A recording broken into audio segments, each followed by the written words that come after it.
Bonjour à tous, je vais vous montrer par cette petite vidéo comment installer un kit de panneaux solaires soi-même. C'est pas très compliqué, moi je le fais tout seul, je vais juste me faire aider pour monter les panneaux solaires parce qu'ils font quand même 25 kilos et ils sont un peu encombrants donc ça serait dommage de les casser en les montant sur le toit. Mais sinon ça peut se faire tout seul. Donc voilà, donc c'est 8 panneaux solaires de la marque Duracell en 425 watts. J'ai pris des micro-onduleurs de la marque Enphase, ce sont des IQ8 AC. Le kit, il comprend des connectiques qui permettent de raccorder les micro-réguleurs au câble. J'ai sélectionné un câble en 3G4 qui est un peu plus gros que les câbles de base qui sont des 3G2.5 que je trouve un peu sous-dimensionné. Si demain les panneaux devaient monter en puissance, ça me permettrait d'avoir un câble sur le toit déjà à la bonne section. Ça comprend également un câble doté en 6 mm² pour raccorder à chaque rail, ce qui permet de garantir l'équipotentialité.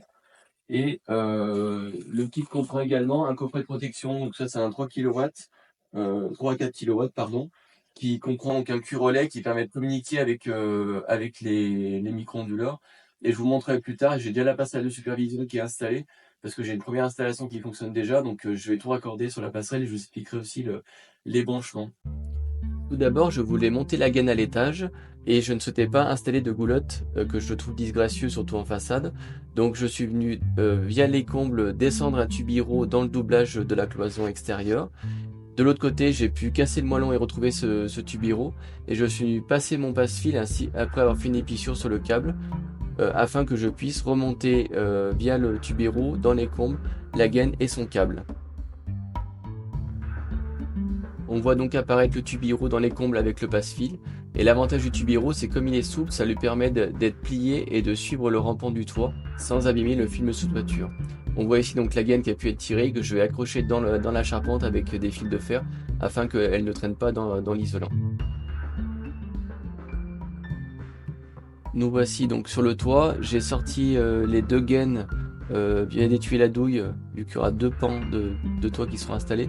Au préalable, j'avais soulevé les tuiles pour faire mes repérages, savoir à peu près où allaient s'arrêter mes panneaux et où étaient les chevrons. Donc j'ai fait un repérage sur chaque tuile concernée. J'ai noté les jonctions entre deux panneaux et ce qui va me permettre de soulever les tuiles plus facilement. Donc là, voilà comme une astuce pour soulever les tuiles. Donc je passe le pied sous la tuile du bas et je mets des deux mains donc pour aller chercher la tuile à retourner, que je positionne directement dans le but de disquer donc l'anti-goutte avec la meuleuse. Et donc là il y a le chevron qui apparaît. Il existe donc deux types de supports pour fixer les rails. Dans le cas présent, on ne voit pas le chevron, donc je vais être contraint de me servir de ce support de chez SDEC qui vient serrer la tuile contre le lito avec une petite entretoise en caoutchouc qui évite qu'il y ait un appui sur la tuile et que ça éventuellement ça puisse la casser. Donc il se fixe comme ceci en serrant. Et dans les autres cas, quand on voit un chevron, je me sers de ce support là avec une platine qui nécessite de faire un pré-trou et de fixer avec des vis de 8 cm par 8 mm d'épaisseur.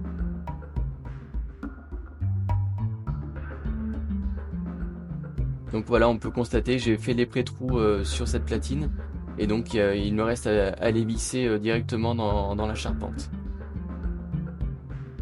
Ensuite, donc dans le cas présent, j'ai pu me déporter grâce à la largeur de la platine. Et donc ensuite, il faut visser le support pour qu'il soit stable.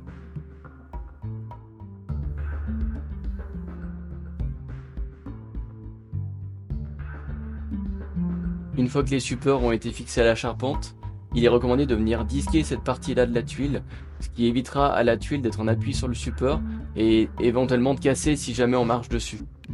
Donc là on voit la tuile meulée. Et ensuite on va voir donc le rendu une fois que la tuile est remise en place. Donc là on voit que la tuile elle est pas du tout en appui et elle est pas surélevée par rapport aux autres, elle est vraiment bien alignée.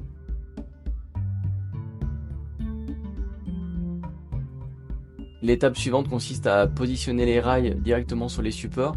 Au préalable, il faut dévisser ces vis-là sur les supports, ce qui permet aux supports de pouvoir monter et descendre et ce qui va faciliter le clipsage des rails sur les supports.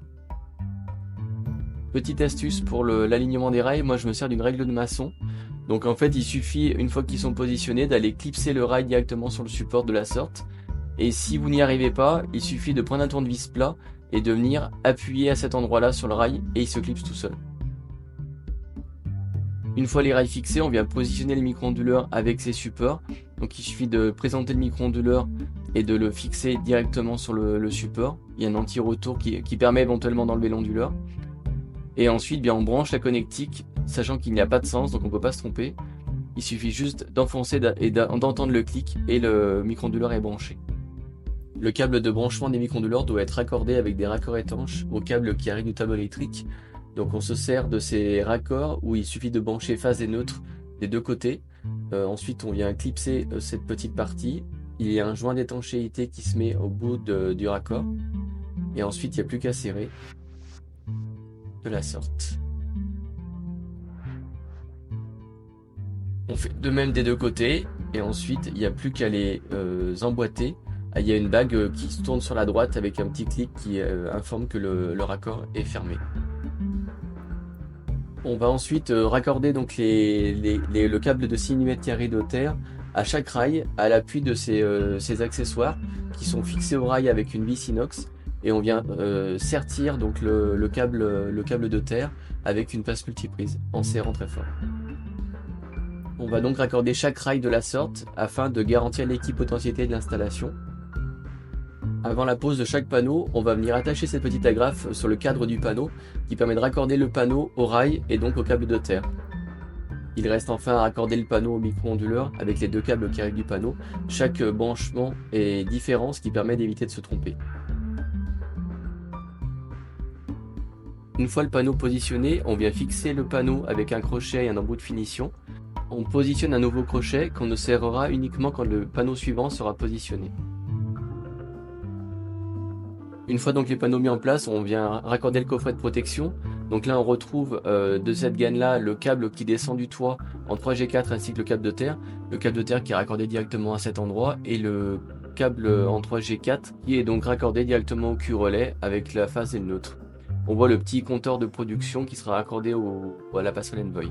Comme mon installation comporte deux types de micro-onduleurs, j'ai dû rajouter une passerelle Envoy qui me permet de manager mes IQ8AC, sachant que mon ancienne passerelle Envoy Methread communique avec les IQ7. Cela va juste nécessiter la création de deux systèmes sur l'application Toolkit et sur l'application Enlighted. Pour ce qui est du branchement du coffret de protection, donc je suis venu mettre le tore de mesure sur la face, comme je l'ai dit tout à l'heure, il y a un sens. Ensuite, j'ai raccordé le câble qui va à la passerelle Envoy sur le disjoncteur de communication. Et enfin, je suis venu raccorder le câble qui va directement au tableau électrique en 3G4 sur ce raccord-là. Et on passe donc dans la gaine le câble qui va au tableau, le câble de terre et le câble du tore de mesure qui va directement à la passerelle Envoy. Pour que mon application Enlighted me compte la production des deux installations, je suis venu dans la goulotte présente venir mettre un petit domino pour que les deux câbles et deux tores de mesure de production viennent ensemble sur la passerelle de Methread, ce qui permet d'avoir le comptage complet de mon installation. Au niveau du tableau électrique de la maison, je suis venu raccorder donc le câble de terre sur la terre de la maison et j'ai installé un disjoncteur différentiel de 30 mA et chaque installation de panneau solaire a son disjoncteur, ce qui permet de couper au tableau à tout moment. L'installation électrique est à présent terminée.